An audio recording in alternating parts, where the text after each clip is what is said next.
Good morning, Excellencies, guests, friends. Welcome to the launch of the 2026 Environmental Performance Index. It is the 25th anniversary of the index, and we are delighted and proud to be partnering with the Yale Center for Environmental Law and Policy and the Center for Integrated Earth System Information at Columbia University to launch this important report. My name is David Passarelli. I'm the director of United Nations University Center for Policy Research here in New York. Welcome to everyone joining us online as well. We have a short but important meeting prepared today.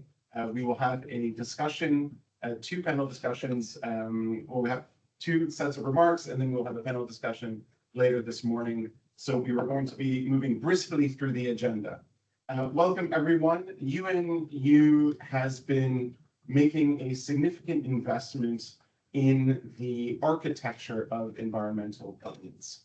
We know that we are far from where we need to be. The UNFCCC's recent synthesis report presented a 12% fall in emissions relative to 2009 pledges against the 35% needed to remain under 2 degrees Celsius.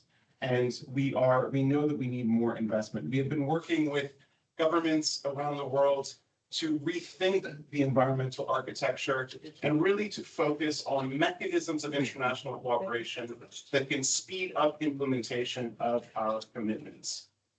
We know that we are approaching irreversible tipping points and that this work is urgent.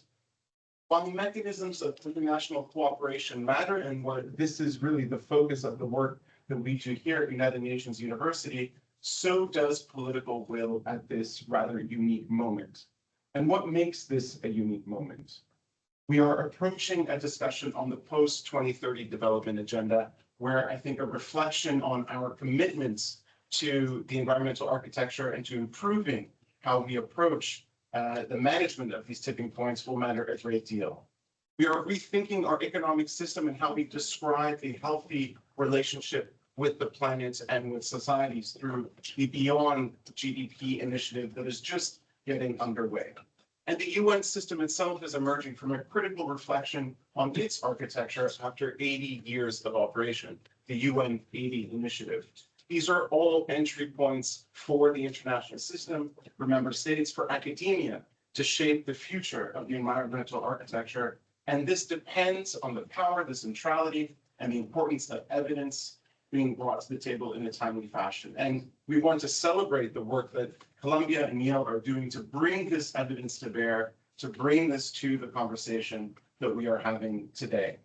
UNU also contributes to this debate, and we are happy to see that the Secretary General has picked up on some of the evidence that we have injected into this conversation, most recently quantifying the environmental impacts of artificial intelligence, which led to the SG's call for a new AI environmental transparency initiative. I think this speaks to the power of research, evidence, data collection, informing policy at the multilateral level. It is one small initiative that we've made.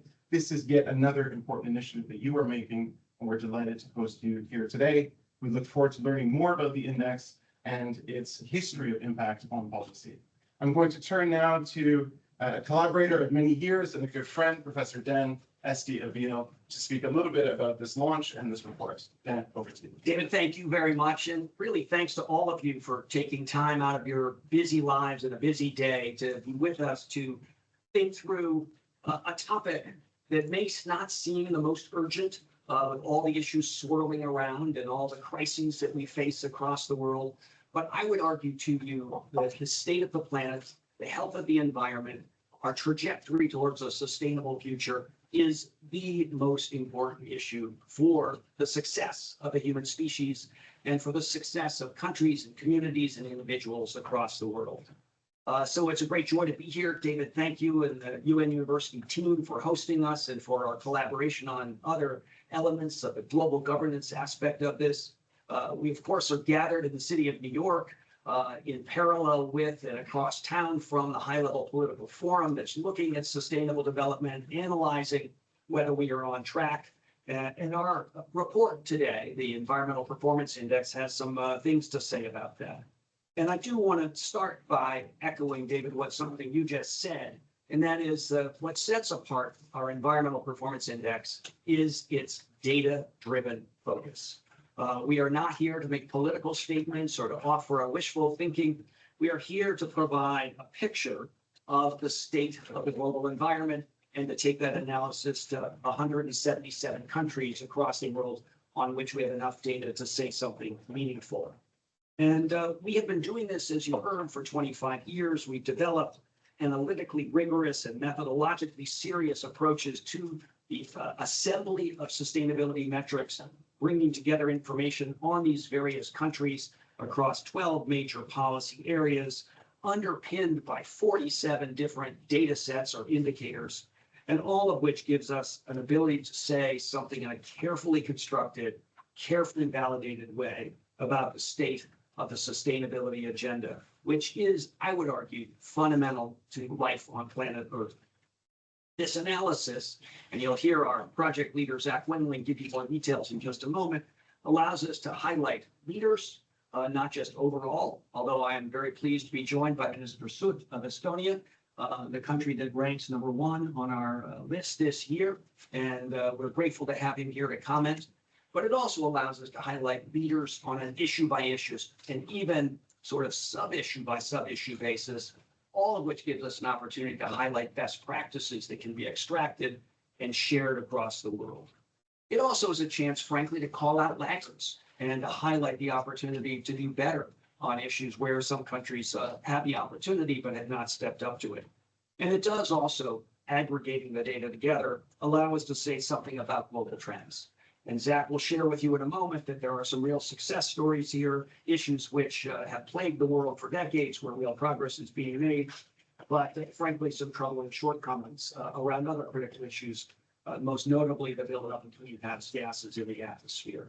And we do think it's valuable to have leaders called out and invite them to say something. So we will have Minister Sut, followed by a representative of the Thai government, telling us about their efforts to use this analysis to drive policy progress.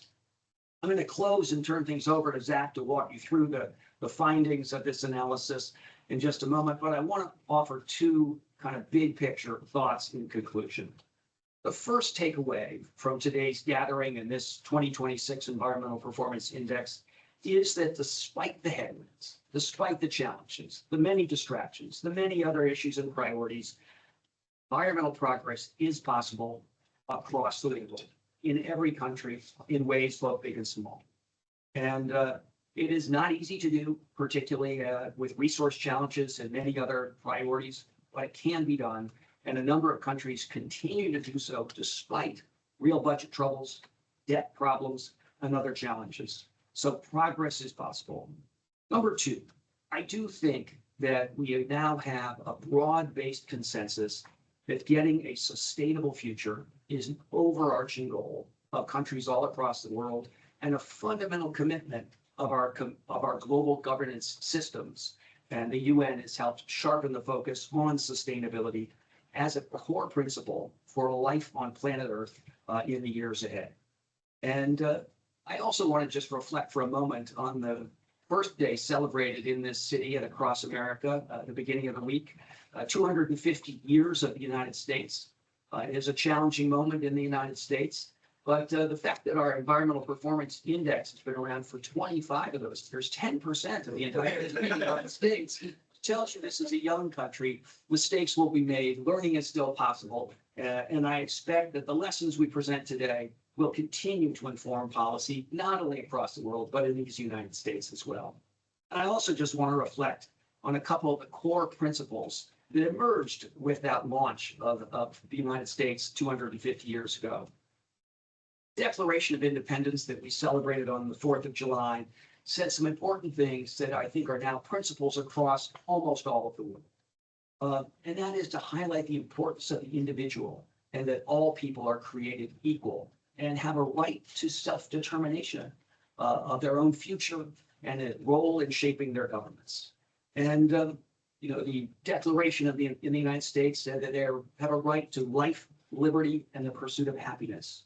And I do think that's what we now hold governments to. Can you provide for your people an opportunity for them to do well with their own lives in their own communities. And frankly, we declared in this declaration, it is the job of governments to create the conditions that produce this capacity for human thriving. And I believe that's what the EPI, the Environmental Performance Index, is doing as well.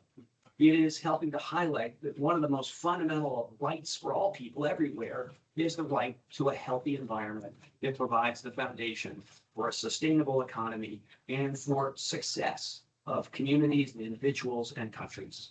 And by the way, more than 100 countries have now expressly acknowledged environmental rights in one form or another in their founding documents, their constitutions or similar.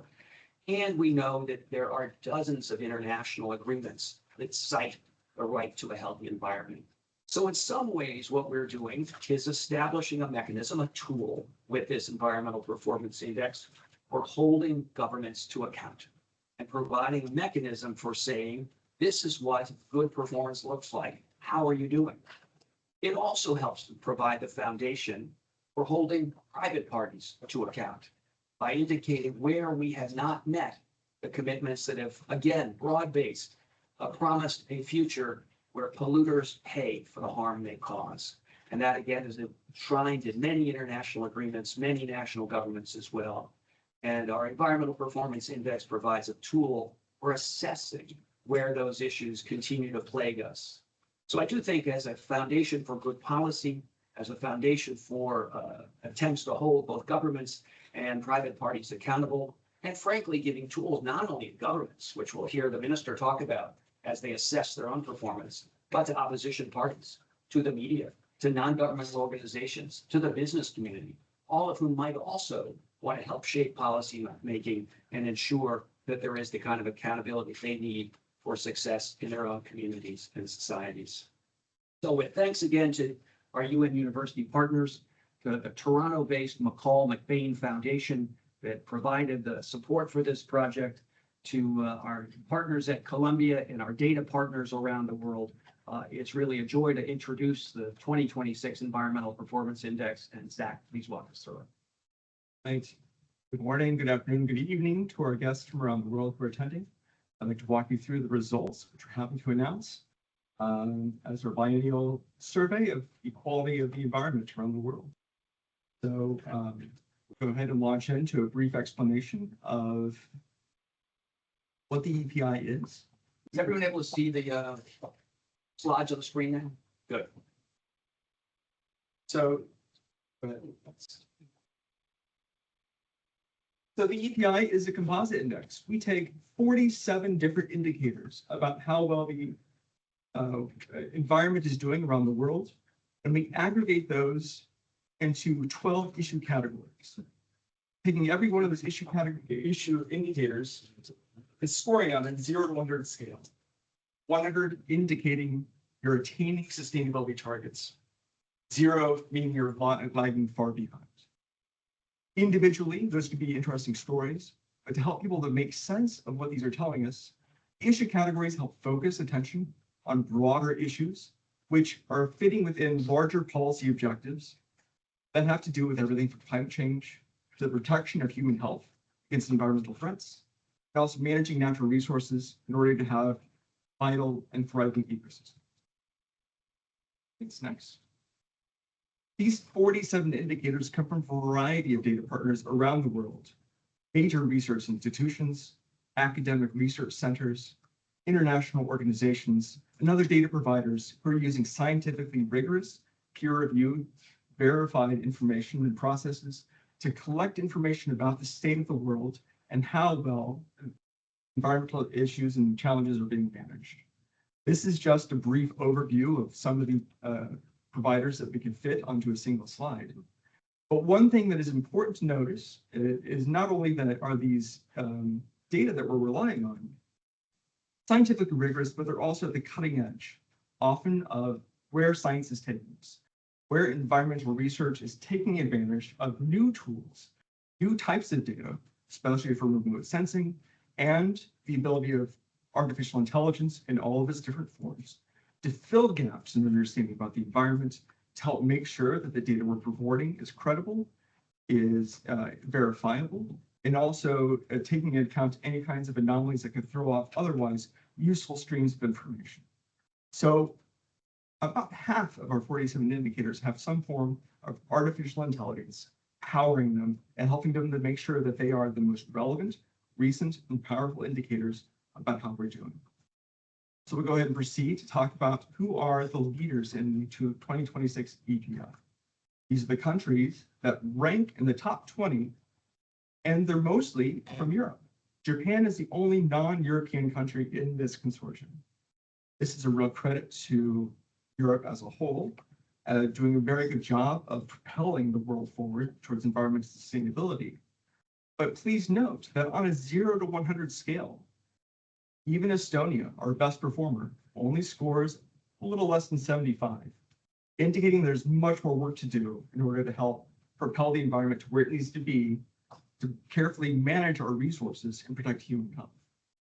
So Estonia is number one, and that's for an important reason we'll get to next,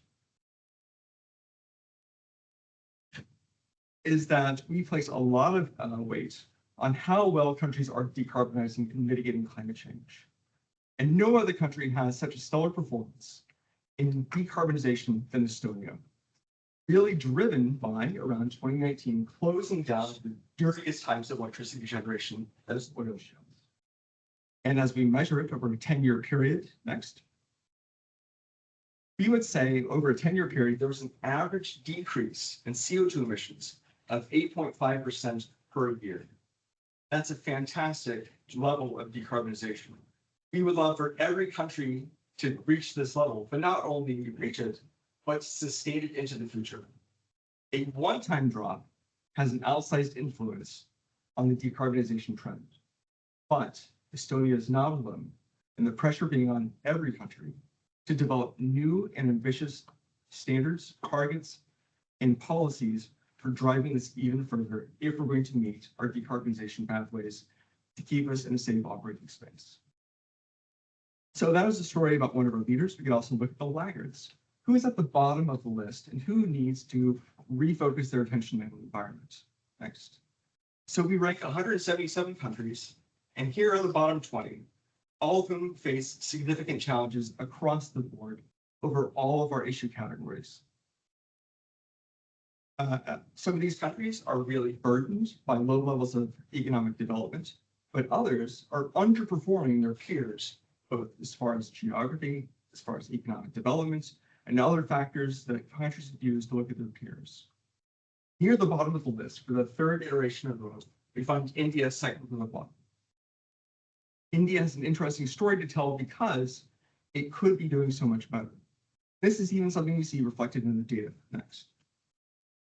So if you look at the burden of diseases and deaths within countries and how they're managing them, we have one success story with India, is over the past 20 years, huge reductions in the number of life years lost due to unsafe sanitation, including the most recent downturn in the data after the pandemic. It looks like they're doing well, but any of those gains in safety are being completely offset by how much it's struggling with dealing with air quality, especially ambient particulate matter. The burden here is very high and it's growing. And if next we compare India to the world as a whole, we see it's headed in the opposite direction of where other countries are having success in both of these categories. That unsafe sanitation, while there's been huge gains, has still not met the world average. And ambient particulate matter is growing while in the world as a whole, it's decreasing. This should be a wake-up call, and it also should be a powerful tool for the citizens in India to use this to hold their governments to account, to look for independent, verified, scientifically accurate assessments of health threats, and use that as a way of asking governments to deliver on the promises of a clean environment for everyone. So next. This points to the overall impacts of the EPI over the past 25 years. We see thousands of publications recognizing this, not just in the academic literature, but also in the popular press. As the news media continues to rely on the EPI as a credible, trusted, and important, useful source of information about the state of the world that has been picked up by citizens, governments, and opposition parties and other kinds of audiences. And that also leads to what we try to be responsive to is the needs of stakeholders around the world for these kinds of data and how we hope to refocus, retool, regear the EPI to drive it to a new level of responsiveness, usefulness, and flexibility to address these different needs, taking advantage of the latest advances in science, especially with artificial intelligence, as we enter a new age of working with data. So I'd like to balance my time on to your next remarks. Thank you so much, Jack, for that, Zach, for that interesting, informative presentation. The point that you make about accountability is so important, and it featured so prominently in the negotiations at the Summit of the Future, and the need to strengthen mechanisms of accountability. And I welcome this as one of those new, not new, but certainly tested and important instruments of accountability. I now have the pleasure of introducing Minister Andris Suts of Estonia. He is Minister of Energy and the Environment and has served in this position since March 2025.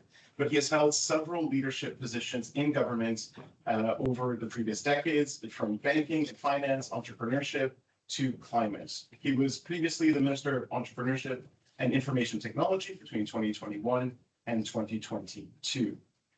Minister, welcome. Thank you so much for giving us your time. Here at UNUCPR, we are very interested in telling a story that is hopeful, a story of cooperation that manifests in the way we come together in international institutions. We are interested in those innovations that make collaboration possible, and we're very much interested in hearing how Estonia has innovated to make this success possible. Thank you so much for being with us here today. The floor is yours. Thank you very much, David. Thank you very much, Tanya, Zach, for all the work you have put into the report. And of course, we feel very, very proud and privileged to rank #1 in the index. It is always a challenge to keep the ranking, and that is also a big motivation to keep working on the same direction. If we do a time travel back to 1990s, if you visit Estonian families and at the photos what they have back from the day, the world was not digital then. It was still printed photos. Mostly these photos were black and white. But black and white, maybe because back in the day we were much poorer. So black and white was cheaper than the color one. I think it also reflects a bit how the country we looked back in the day. Had many chimneys which were emitting horrible stuff. And of course, what we know today, this was all impractical in the present world. But this was basically a start of our journey. And of course, if you generate electricity by burning oil shale or anything what you mine underground, you look at photos from space, you see very deep scars. That's not the thing. If you burn shale, you also create millions of tons of ash, literally as mountains. So present day, fast forward, and we are, as it was also on the slide, and I very much appreciate the report that the index is really data-driven, scientific. So we have been heavily transitioning away from the use of fossil fuels. That has helped to reduce CO2 emissions. I would say it has been a rational, economical sensible thing to do, because the technologies available today give you much better performance if you do it with a lower CO2 footprint. Renewables, nuclear, we are not yet there, but we have just passed along nuclear energy. So that will also help to strengthen the entire energy system. And also from energy security point of view, oftentimes conventionally people look at domestic resources as something what you need to dig out from underground. But we all have plentiful domestic resources above ground, like wind, solar. That's really the way forward, and what has also helped us to reduce the energy or CO2 footprint of energy sector. And of course, it's not only, as well, Index rightly points, it's not only about the energy sector, it's also about other ecosystem, biodiversity. Those of you who don't know, Estonia is by half covered forest. So we are forest-rich country, and 1/5 of this forest is actually under strict protection. So this is also something I think what has received the credit in the report, and that I also appreciate this a lot. The same goes to restoring of wetlands, protecting endangered species. So there is a lot of work. I would also say that the Index makes a distance covered.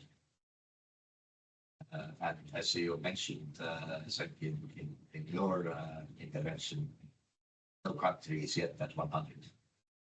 So there is still a way to go, and I think this is a very important focus on what we still need to do to get closer to 100 down the road. If all I said looks too self-confident, then maybe. But I think we also need to give ourselves a credit also for smaller wins. Because if we get downbeat because we see that the goalposts are too far away, then we also lose our faith. So faith to actually continue on the journey and eventually get to a better position. I think that's why even the challenges what we face globally are daunting. Need to celebrate also the small bits, because life is full of nuances, as is the Index. So some of the stuff we can handle back home, each of the countries. There are also things that are beyond our direct influence or control. And one of these examples is the Russia's war of aggression in Ukraine. So it has impact differently on different countries, but for us, it has also meant the tough choices in the budget allocation. We need to invest in defense, but that didn't stall us also to investing in the protection of the environment. So food security, energy security, all these type of things are something what we all care, and that is also why it is so important that we help Ukraine to win the war. It is good for environment. It's good, frankly, it's also right thing. So. And then I think we will have also conditions in place to have a long-term policy plan, continue the journey, perform well and very well in the Index. And lastly, I think looking back on our own performance, money is important. So this is, I think, what you also outline the policymaker summary. If you look at the top performers, these are all rich countries. But the richness alone doesn't do a trick. I think the fundamental value comes from a strong governance and strong institutions. If we can keep these in place, I think we can basically press the spectrum and lift everybody closer to 100. Thank you very much. Thank you so much.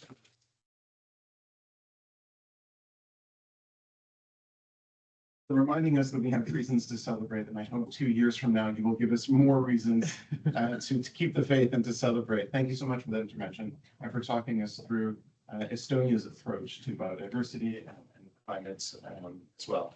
We now will hear online remarks from Dr. Raviwan Burides, Permanent Secretary of the Ministry of Natural Resources and Environment, Kingdom of Thailand. Have recorded remarks that we will be reading.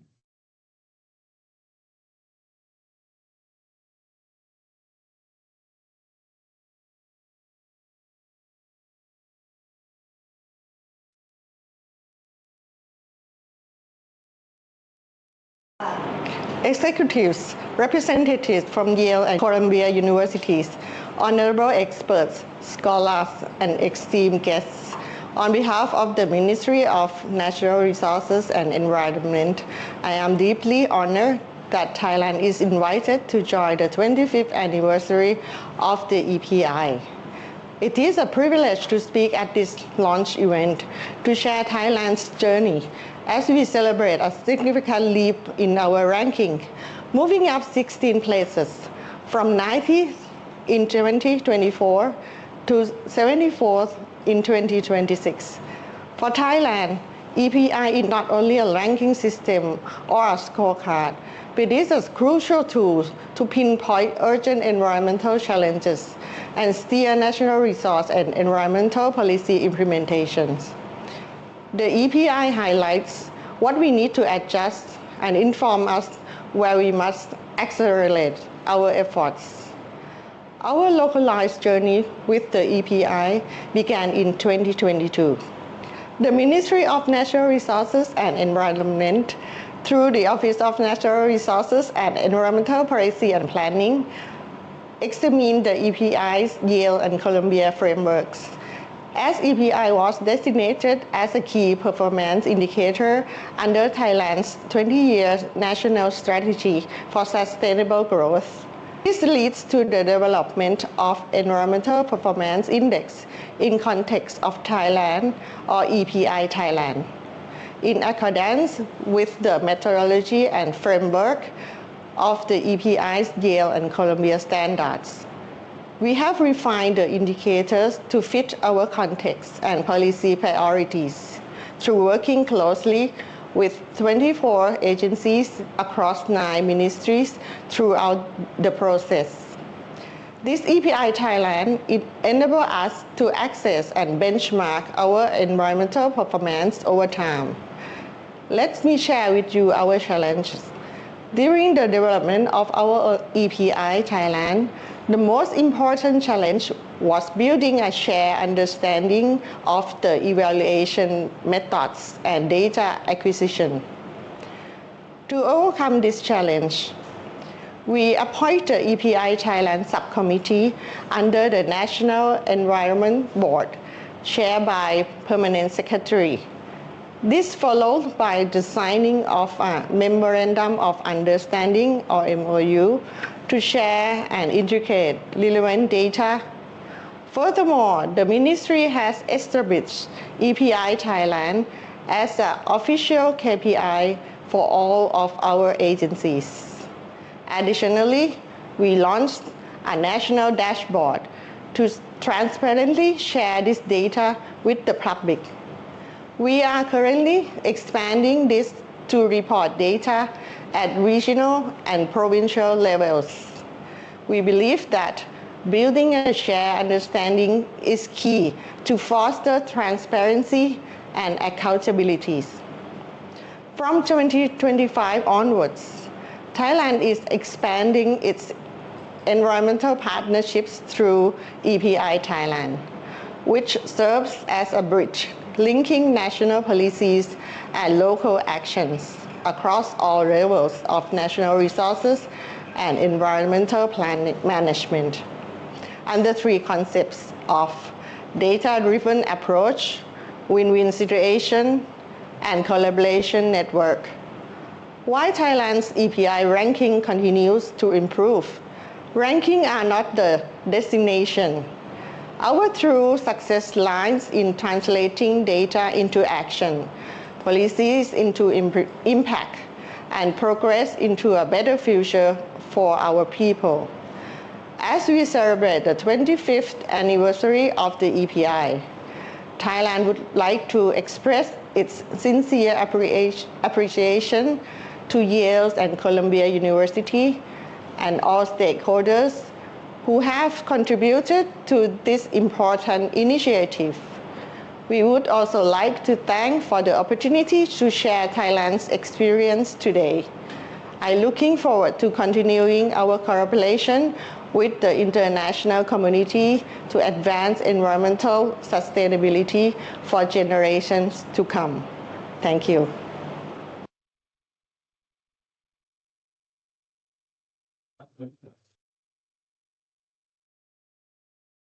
Thank the Permanent Secretary for her remarks and what a wonderful story of evidence shaping policy, but also different approaches at the national level, transparency initiatives and engagement with national populations. I think a really rich example of the impact that EPI is having. So, And David, if we could just say, it really does reflect that there is no single way to do any of this. You adopt it and adapt it to your own national circumstances so that it works within a context. We have a diversity of context. So it's a joy to hear how this was done, building on a base, but then using national goals and across all ministries to really frame out a path forward for Thailand.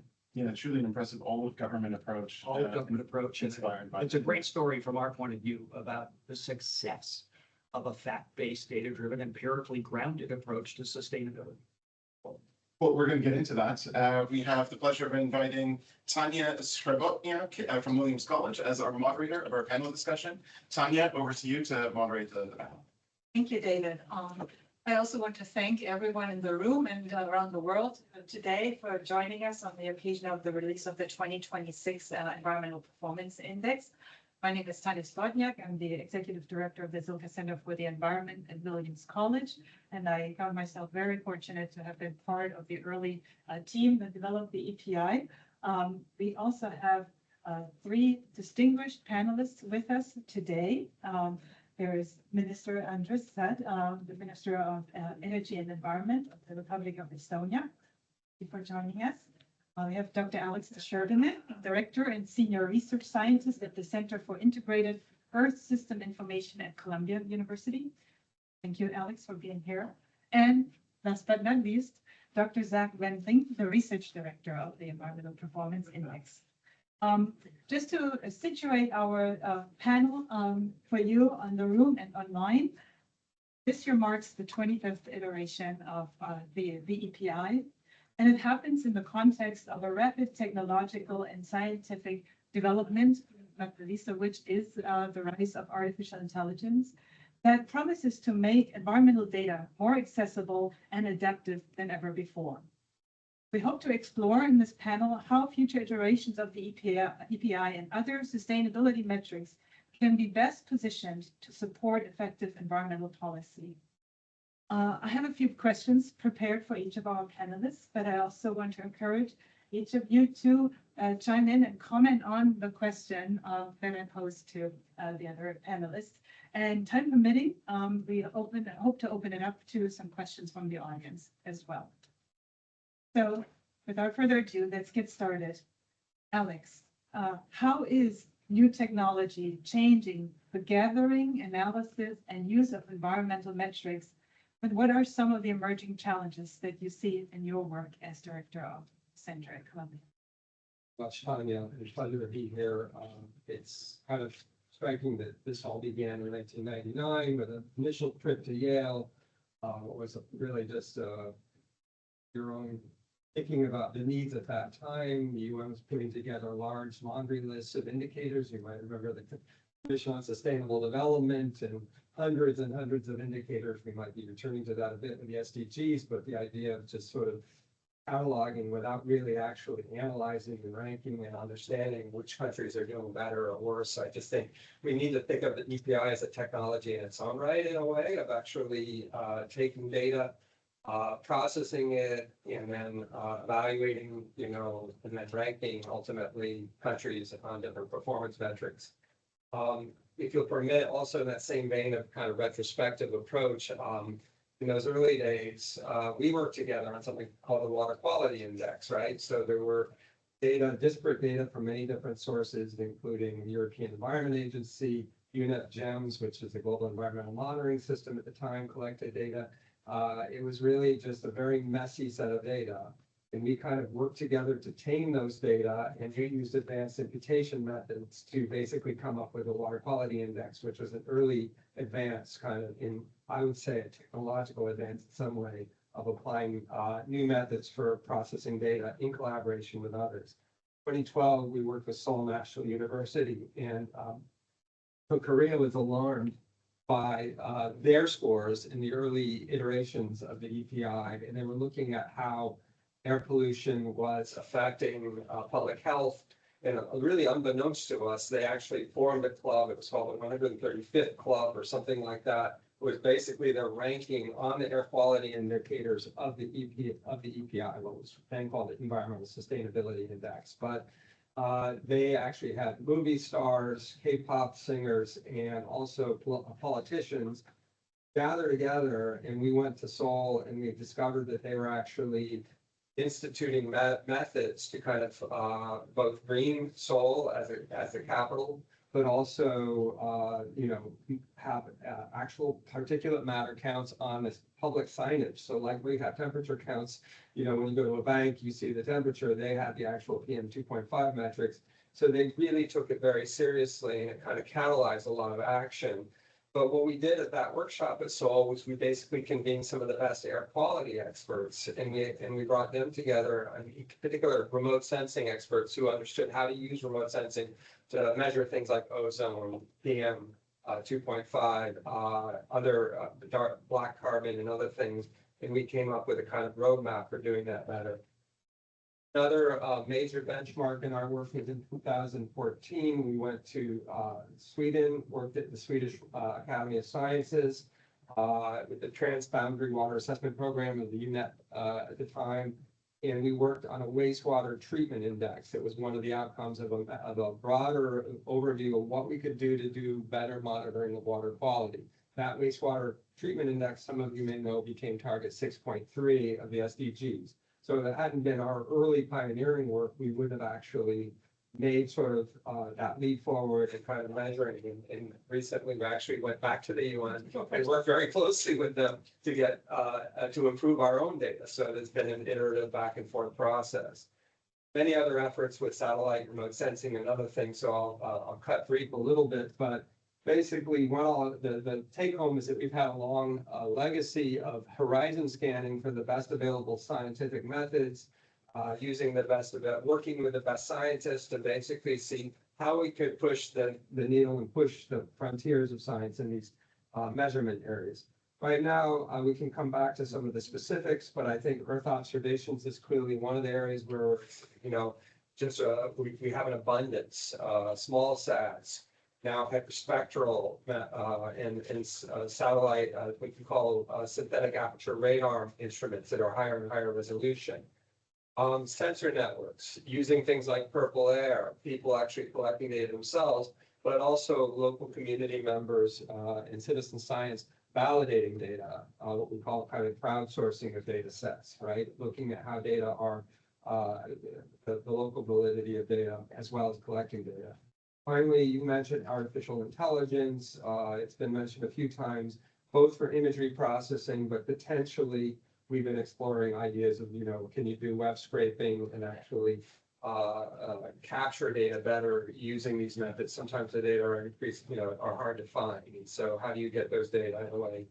But we need to take with that the needs to keep humans in the loop, make sure that we're not hallucinating, that we're not getting making up numbers. That's really critical for the validity of this effort, especially as public trust in science and metrics in general may be eroding.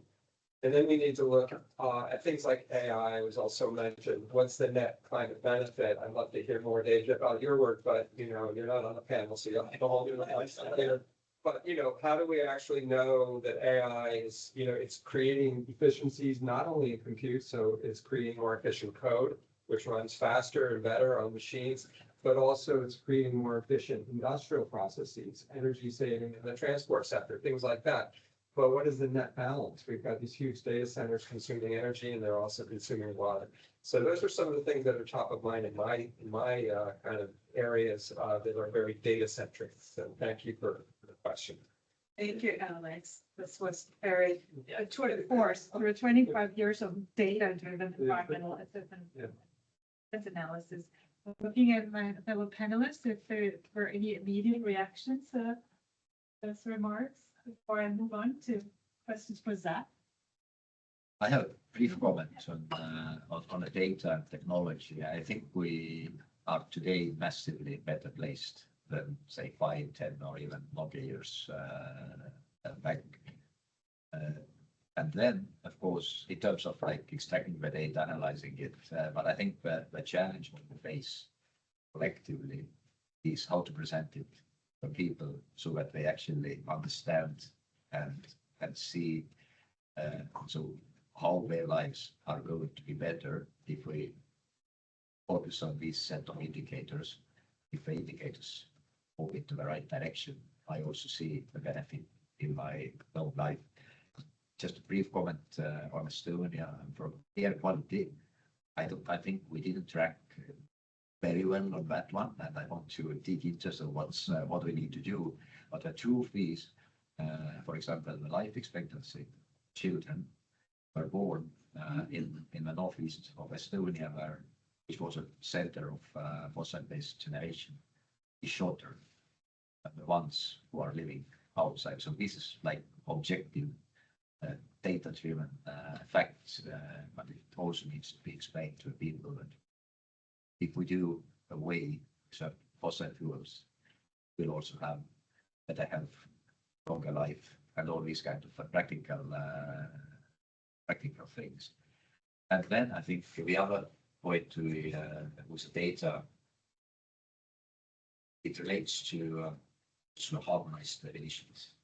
Because all the times we compare apples and oranges, and then we don't understand why it looks this way and not the other way. So, but these are at the end, I think, nuances, maybe important nuances, but certainly today we are far better placed to use the data, to process it, and to make the right conclusions. Hopefully, also be then able to explain it to the society at large, why we do it and how our life gets better. Thank you for those comments. I think the role of trust in data and meaning and relatability is very important when the EPI really into meaningful action on the ground. Turning now to Zach, you're in the weeds as a project director for the API and have so for a number of years. How can countries use products like the EPI to improve their sustainability performance? How might this change in the future with increasing integration of artificial intelligence? That's a great question. And I was so happy that we just heard from Thailand because they're a brilliant example. The two major ways that the EPI and sustainability metrics helps to drive actual change. First is actual capacity building.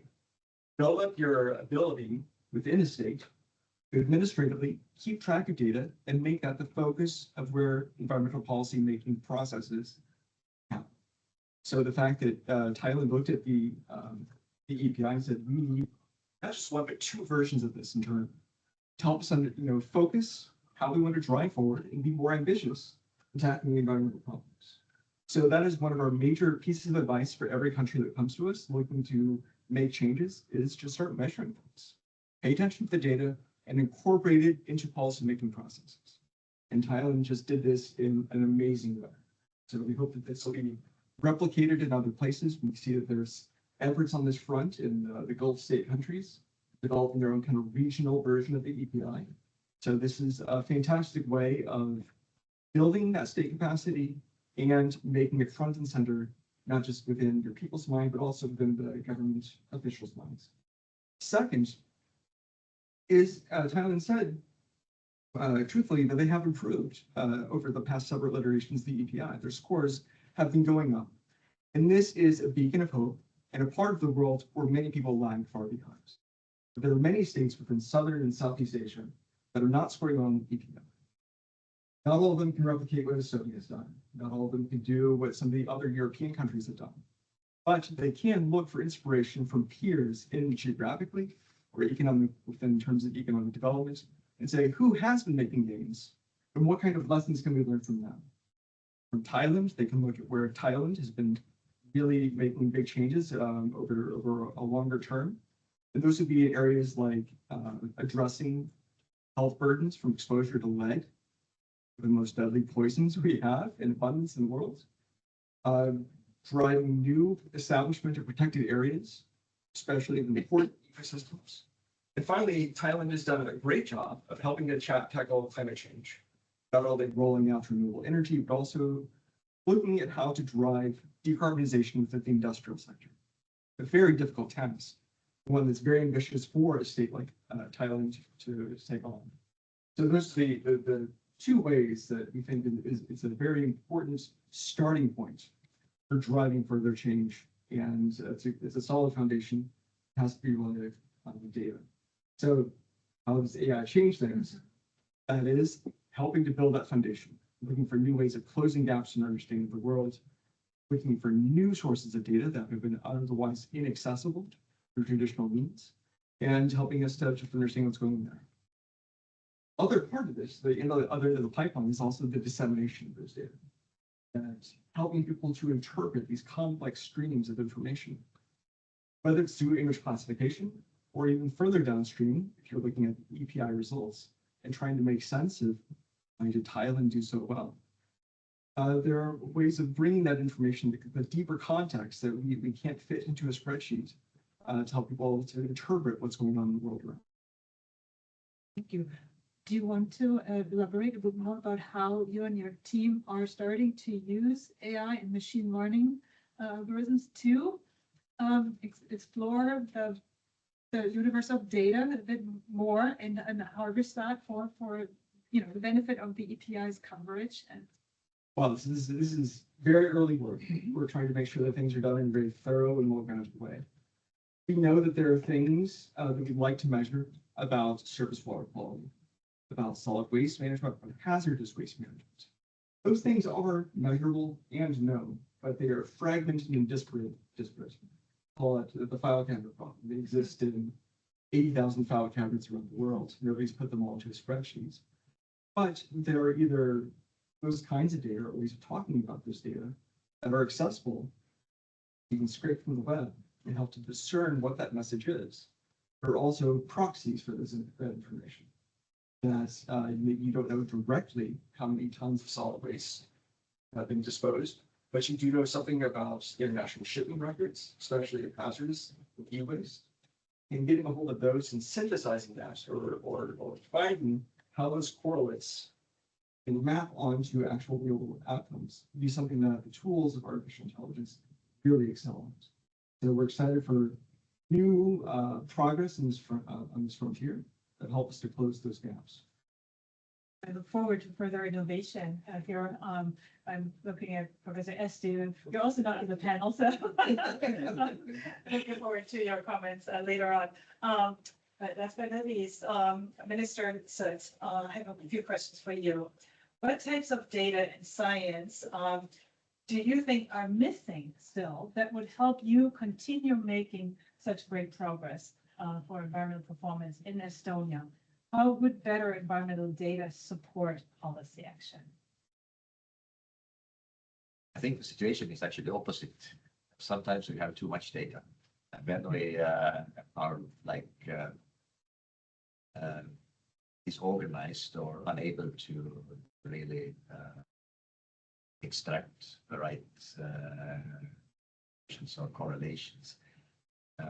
And maybe this is something what needs to take from perspective that it's not that I need another data reporting stream, but I think what Zach, you mentioned, what are the indirect ways to capture certain dynamics using different data sources. be it in the waste management or, for example, in our case, forestry. Even Estonia, which is very digital, we still have pretty long time lags on the forestry data. But then if you would combine it with some other reporting and data, what is available government. For example, if we talk about dwelling and quantities, these are either, all of it is basically using the road transportation, but the road transportation also has certain documentation what they need to do in. So you can actually combine all these different data, export data and other things. You would get maybe better analytics. But I think that we, more broadly, as I said, it's not necessarily the lack of data in many instances, but actually the sheer amount of it. And then I think here, of course, AI is a very useful practical tool, provided we also use a human intelligence to validate and scrutinize whatever results the AI has produced. So satellite data is increasingly useful. We are also doing it in forestry to see the change and the economic activity. So, but again, I think I really liked what somebody mentioned about you can't really copy, exactly mentioned it, you can't copy what other countries are doing, but you certainly can get an inspiration. I think for me, Thailand's example was also very inspirational. I think how they presented public and how they have organized their work. So that is also something that take hope from here. You.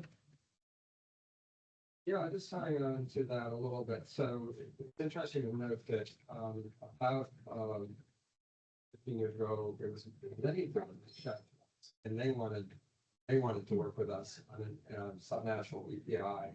I remember traveling to Malaysia, working. It was Malaysian UTM, which is University of Technology of Malaysia, southern part of Malaysia near Singapore.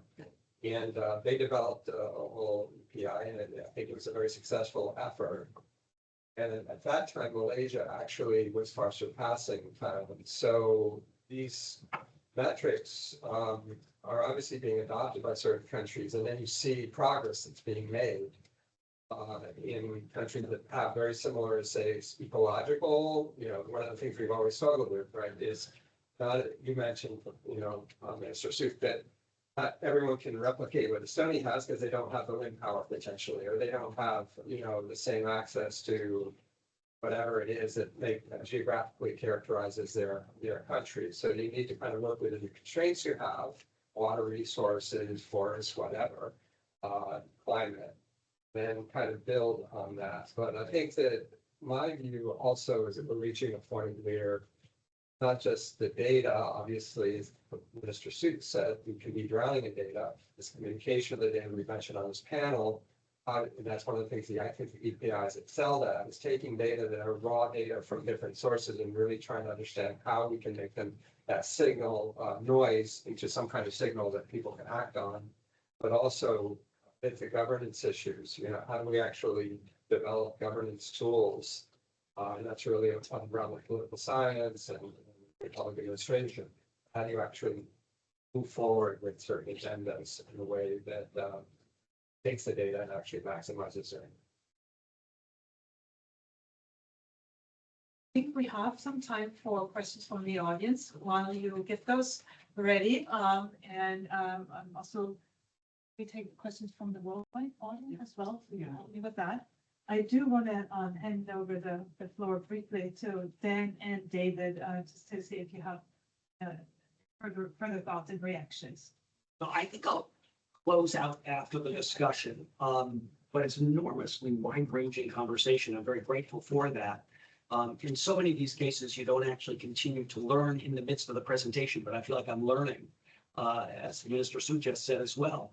And that's a great joy. So to hear what other people are doing and how they're thinking about these issues. And I do think there's a big opportunity.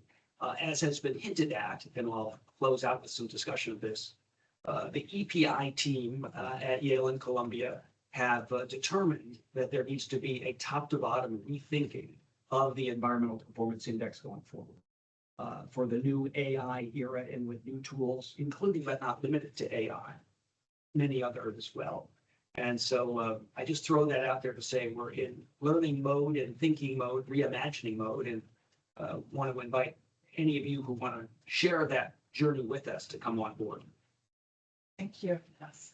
I'll join at the end. And as well? Remarks as well. I want to- Then it's, yeah. Thank you, Rafael Prada from the UN Environment Program. It's a pleasure to see close collaborators of ours. I know we've been working with many of you for a long, long time.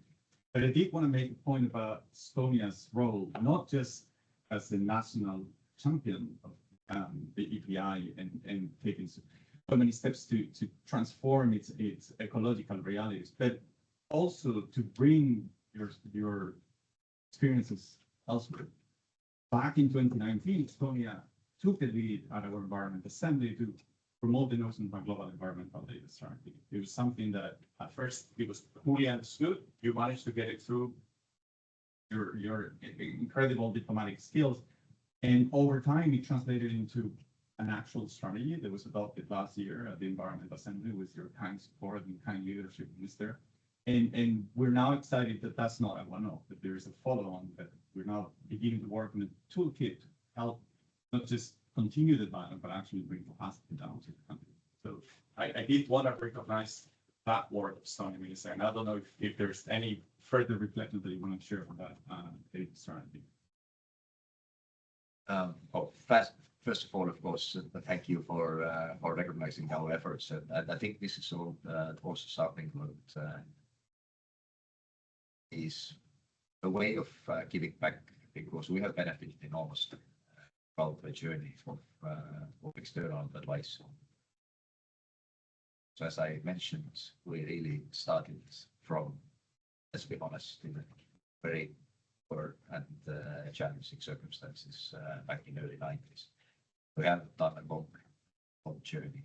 This wouldn't possible. So it's a global governance under the UN institutions like IMF and World Bank and many others. And this is where I think we are happy to share leads on initiatives, what comes digital front. So to continue to work together. I think I'm Jean-Paul Ardon, and I'm the director in the Office of the Special Advisor on Africa. Firstly, congratulations on the launch of the I wanted to bring some questions a little bit on what I call the economic drivers of environment. Look, for example, at the sub-Saharan African countries. The top performers, Botswana, Seychelles, the focus tends to be on the environment because they're driven by tourism. Conversely, except from Seychelles,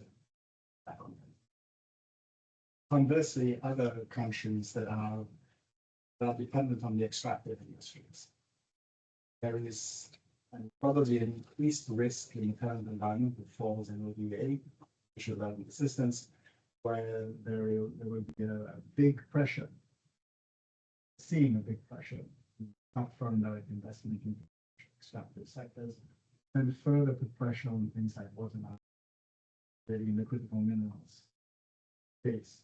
So to what degree can we use the data being used for environmental performance, such as remote sensing, but use that as well for improved economic governance of those natural resources? And I'm posing that to anyone who might have some thoughts about it. And the difference in Africa would be, because I fully agree with the minister that institutions are, people were starting from a low institutional base. And in the African context, the problem is a lack of information, or shall we say information asymmetry. Vesta has a lot of information, the governments do not. Probably have to use these technologies to address that. Yeah, I'll do a quick response because I think it goes to one of the other core stories that emerges. And that is, it helps to have money to address sustainability. And countries with more money, and we're hearing the story of Estonia rising from a not so well off to a much more wealthy country and with resources to devote. But I think it also reflects countries that are conscious about the trade-off of their economic strategies and take seriously sustainable development, and that there is a payoff to that approach. And I do think you had hit a nail on the head. Countries that have their economic future clear in their minds as tied to sustainability, tourism-focused countries are probably easier to get to take this up. But even within the extractive world, there are countries doing better and worse.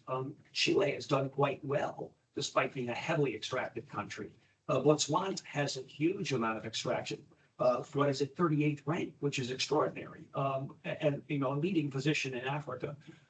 And Brazil, despite challenges in the Amazon and a sense that there hasn't been managed very well, or at least not at times very well, has overall continued to have a serious commitment to a sustainable development strategy.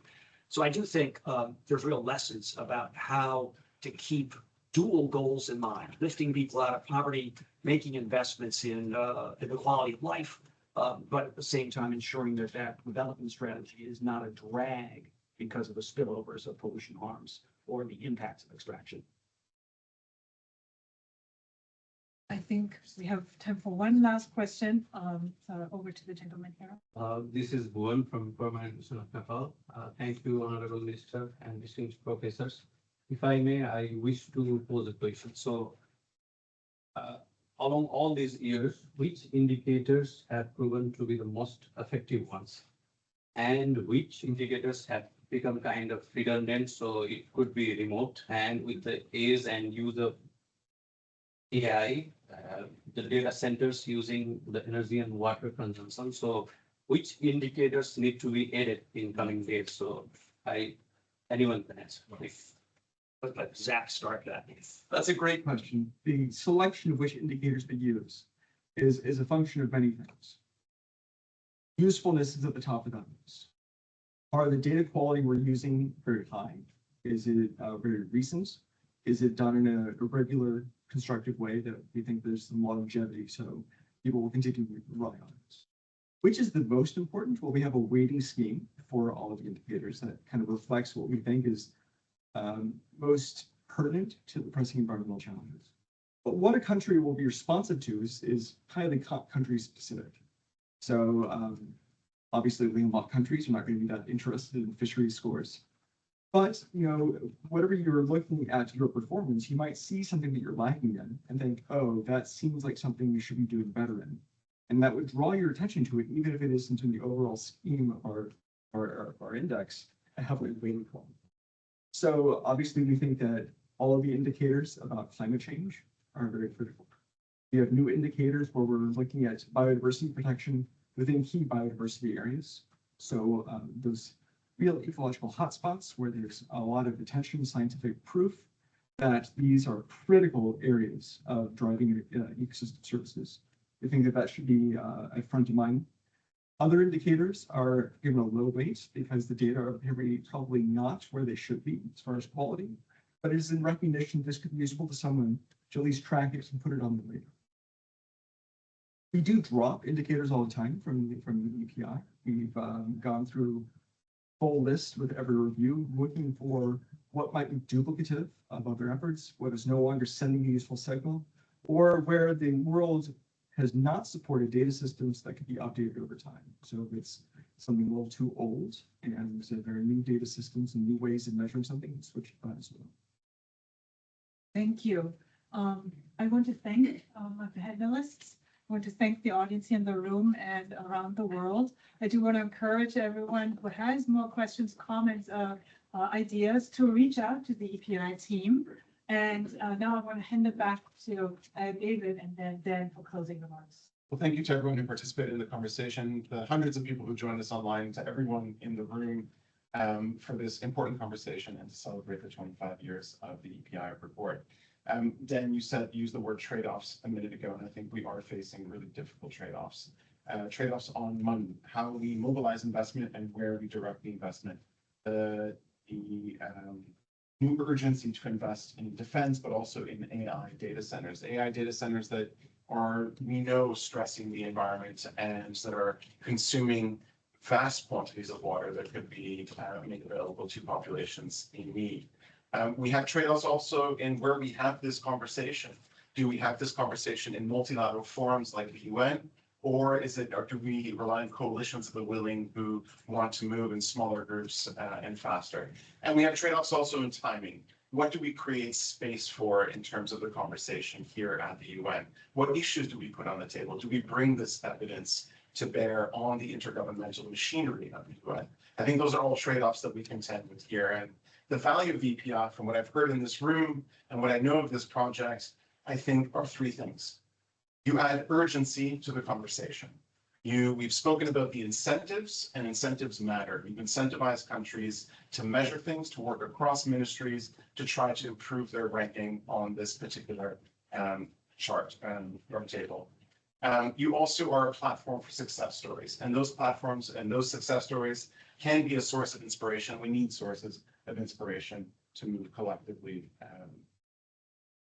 Secondly, intentionally or perhaps even unintentionally, you've brought more people into the conversation. I think that's also quite clear from the interventions that we've had.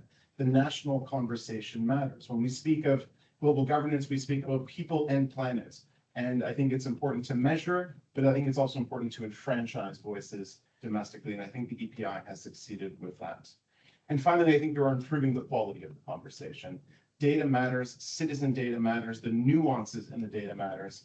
And I'm sure that the future iteration of the EPI will provide that more nuanced picture that we need to have a more constructive and sensible multilateral negotiation and conversation. So thank you so much for those investments. Thank you everyone here today for the conversation. Dan, over to you for the final words. So just a couple of things to add, David, to your kind thoughts and remarks. And first, let me again thank the UN University team. Wonderful space to have this event in and a great group to work with.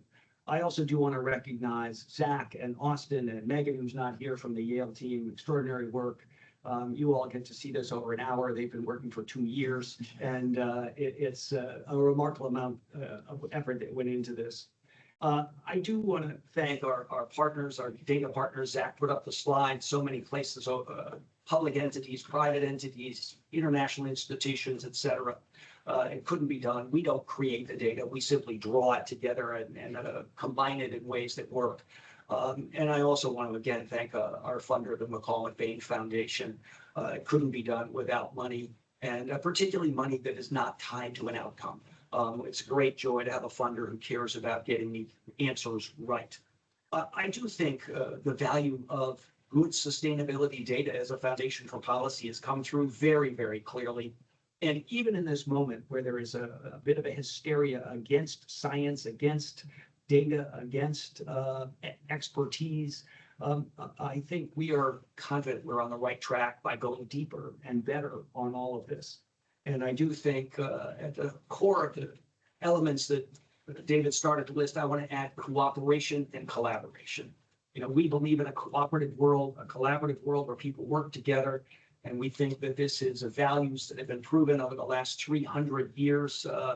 I started with America at 250, but really this whole idea of working together, of science, of reason, of collaboration, of deciding things by analysis and discussion rather than violence goes back to the French Enlightenment and some of the parallel thinking that was going on in other places 300 years ago.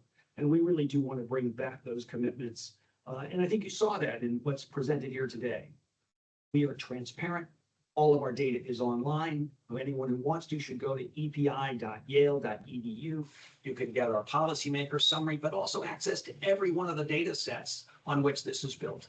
And we encourage you to dig in. And it reflects a couple of other points I just want to close with. Not only are we data driven and careful in our analysis and really thoughtful in how we validate information, and try to make it, to the minister's point, normalized, so you're getting the proper comparisons, apples to apples, but we're also committed to continuous improvement.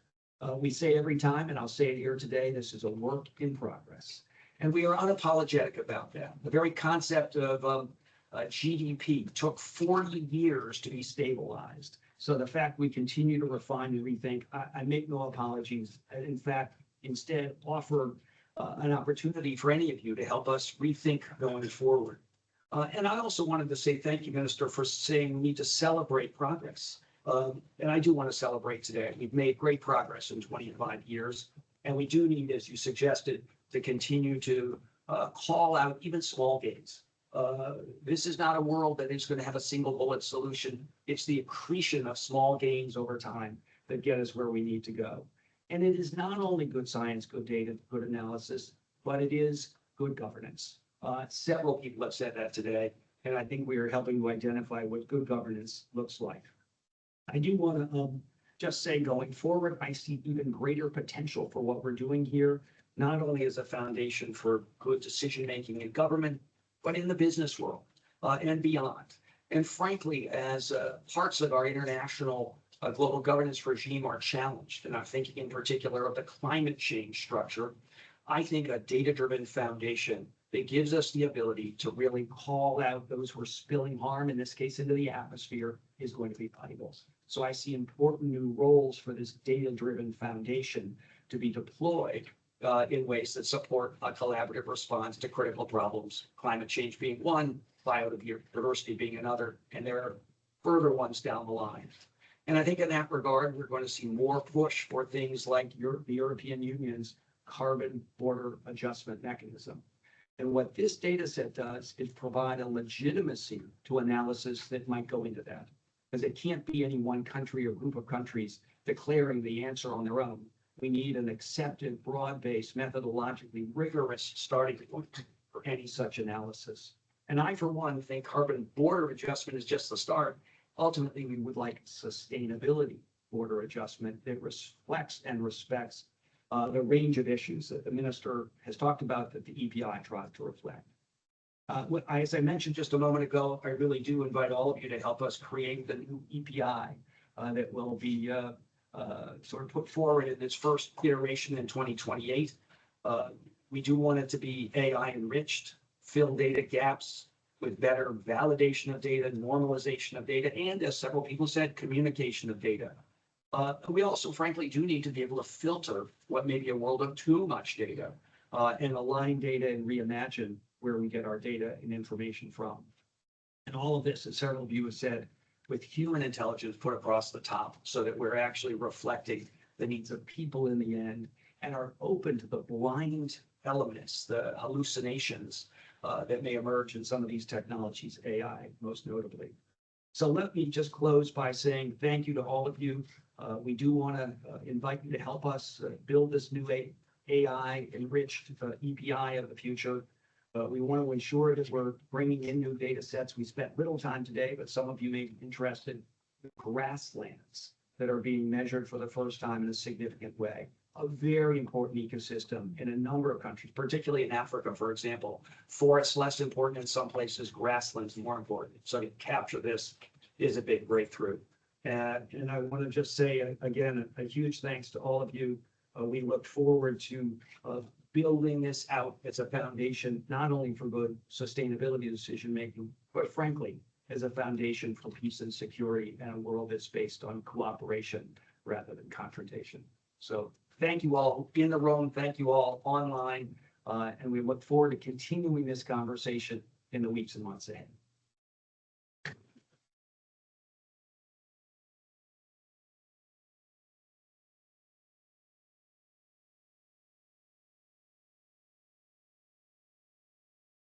Thank you.